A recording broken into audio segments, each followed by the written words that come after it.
Hey there YouTube, this is sjm4306 back with another video. This will be the first review of the year, I guess. So I was contacted by iPazzPort, and I've reviewed, it must be like 4 or 5 of their different types of wireless remotes in the past before. And I swear by these. I actually use them nearly every single day for different functions, mostly with like my home theater. I have this Android box, and instead of having a full-size keyboard, I use one of these like wireless remote keyboards, and they work fantastically. So anyway, they asked me if I want to review one of their remotes, and I saw this model, and this has a different form factor. I thought this would be rather interesting. Plus, it seems to be their budget model. So this guy is, I think it's like 16 or 17 bucks currently. The other ones are a little more expensive, like anywhere from 20 to 30 bucks. But I thought that this would be different enough and interesting, and it arrived like this. Though, to be fair, this is not their fault. This is probably at the, I guess, in the shipping center or the mail carrier banged this up pretty damn good. Anyway, I guess it's already mostly open, so we'll just take everything out of the box here. And these are RF remotes. They have started coming out with Bluetooth, and I think the dual Bluetooth and RF I think is the best situation. This unfortunately is only RF, but as long as you have a USB port, then you just plug the dongle in and you're good to go. That is sort of the downfall of Bluetooth, is getting it to pair and like not to keep disconnecting and being annoying and all that. But anyway, this will always pretty much work because you just plug in the USB dongle and it connects like instantly. There's no pairing process. It just works. And the range on this, I haven't actually tested it in my house, but I'm pretty sure I can easily use this at one end of the house, and have this, the remote at one end and the dongle at the other. And 2.4 gigahertz RF transmits, pretty cleanly. And this guy, also in another difference, doesn't have the rechargeable battery. So you will have to supply your own AAA batteries. But I kind of like that because I found that a lot of times with these wireless remotes, if you don't actually charge them, like every once in a while, the battery will die on its own. And nothing sucks more than picking up a remote and then finding out that the battery's dead. Here, you can always use, I mean, who doesn't have AAA batteries or AA batteries just sitting in their drawer at all times? So I think that's sufficiently a good idea to have that. The battery door, just feeling it. I don't know if it's not seating properly. Yeah. So there's clips on the side. They have to go in. And yeah, there you go. Then they sort of secure it. It's a little bit fiddly, but I mean, it's not something you'll have to change. That's another good thing about these. They don't draw a lot of power. Especially this model doesn't have a backlit keyboard, which is good and bad. So the good thing is the battery life will be significantly longer because it doesn't backlight the keyboard. Bad thing is using this in the dark will be difficult. I would have liked to see them use maybe like glow in the dark paint or something on the buttons so you could see them in the dark. But yeah, they're these rubber membrane buttons with the clicky snap domes underneath them, and I really like the feeling actually. There's like a definitive click if you hear. So you know when you've hit a button. The spacing's okay.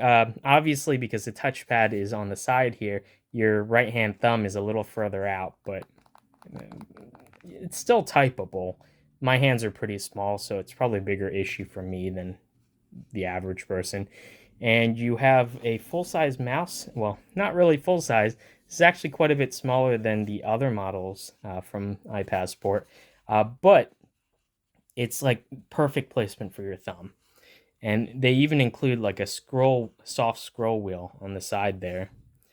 And you have your directional buttons as well as left and right mouse click. And they very conveniently also move they duplicated the left click on this side as well, so that you don't have to lift your thumb if you're trying to drag and drop.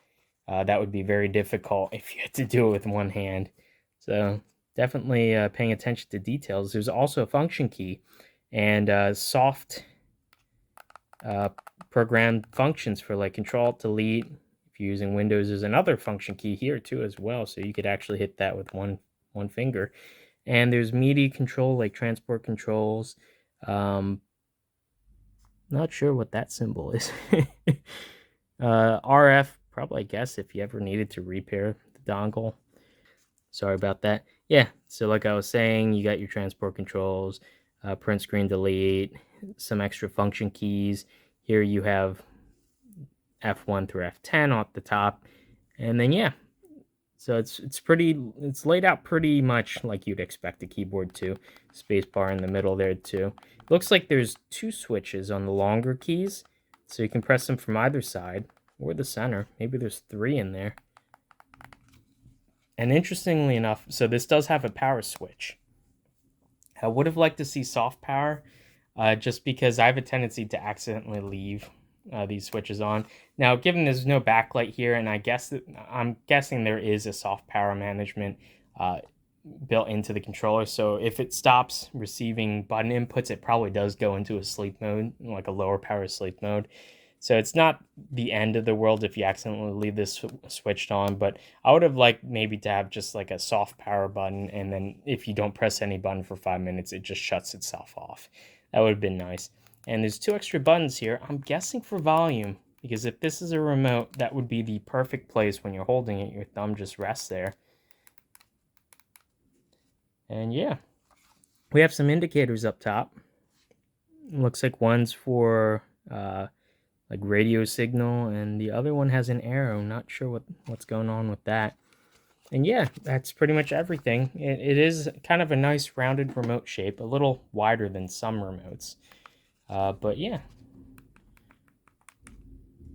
Anyway, let me grab some batteries and let me plug this into a media type device and give this a try. Before I forget, it does come with this extension female to male USB lead if your USB port, I guess, is in the back of your device and you wanted to bring the dongle closer to you. You got that option. So it's a freebie. And here it's saying those side buttons are page up and page down, which is kind of interesting that they wouldn't default that to like volume or something. But because this is just a keyboard, you could always re-keybind using, there are plenty of free softwares for like any operating system you can think of to keybind like keyboards to have like different macros and stuff. So you can change any of these buttons to whatever you want pretty much.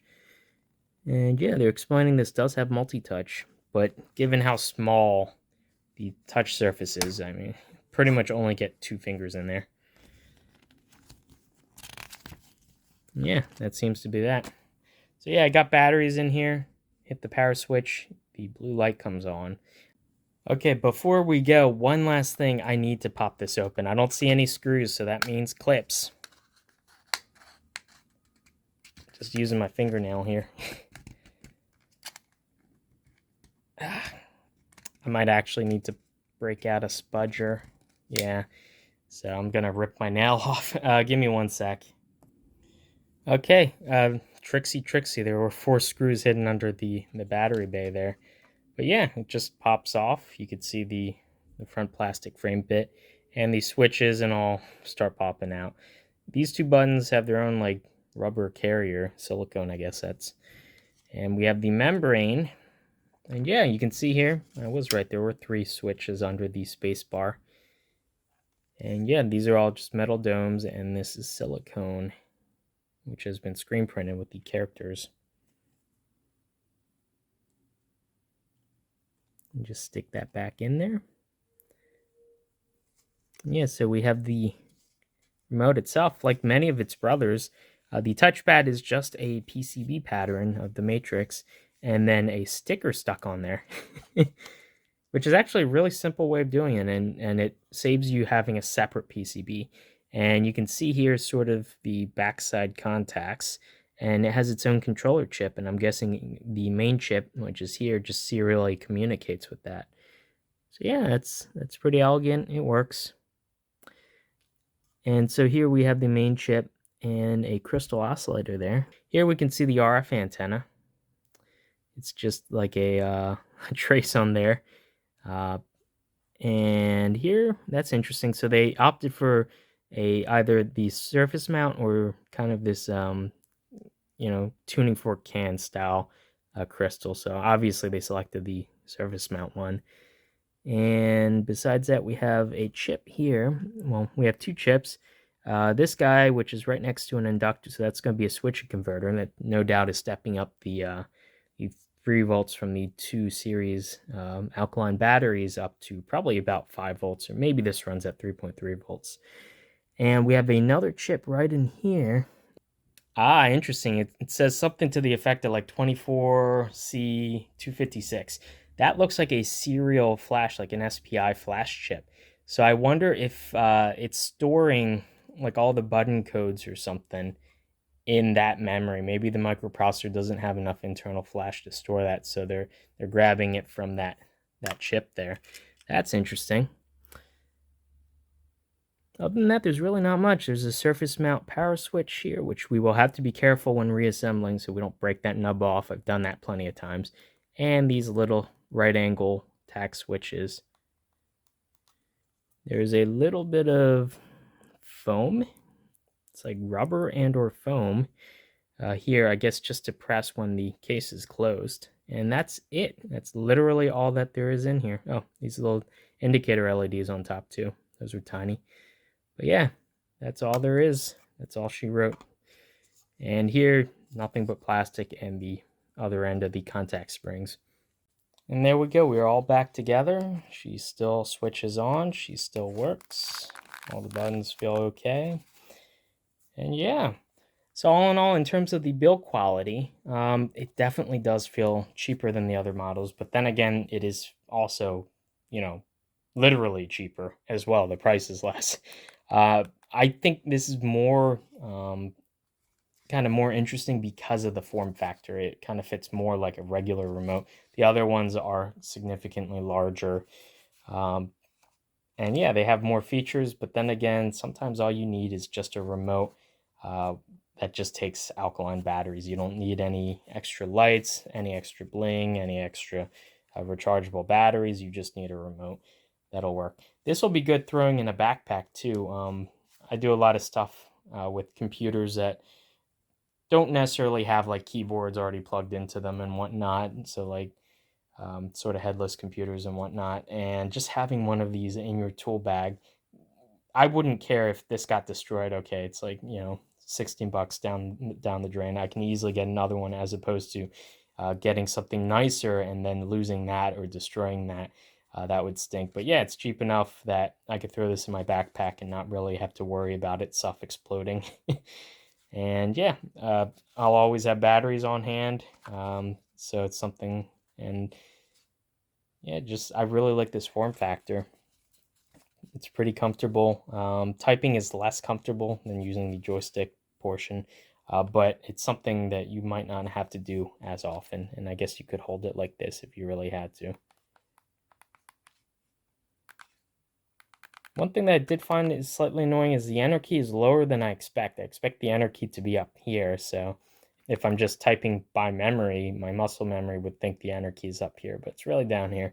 So some of the layouts to get it to fit into a smaller space, I had to move some keys around just slightly, which is like this key, it'd normally be somewhere up here. But yeah, it's just little things, but then again, I'm not going to be typing full time on this. This is not my main keyboard, clearly. This is just kind of for emergencies or like just media consumption where you might type in, once an hour, you might type a couple words in to search for something and then just use the navigation keys the rest of the way. And that's what this is for. And I think this does the job admirably. And it's cheap enough that I would say if you don't have one of these keyboards or you don't have the nicer ones already, and you don't want to spend a lot of money, just pick one of these up, throw it in a desk or a bag for a rainy day, and when you need it, you'll know that you need it. It's one of those things. Anyway, hopefully you guys enjoyed this video, and I'd like to thank iPazzPort once again for sending this guy in for review. I love their products. I really do. It's one of the things that I use, like I can sincerely say I use almost every day, and it saved my butt a number of times. So anyway, I'll see you guys in the next one. Bye.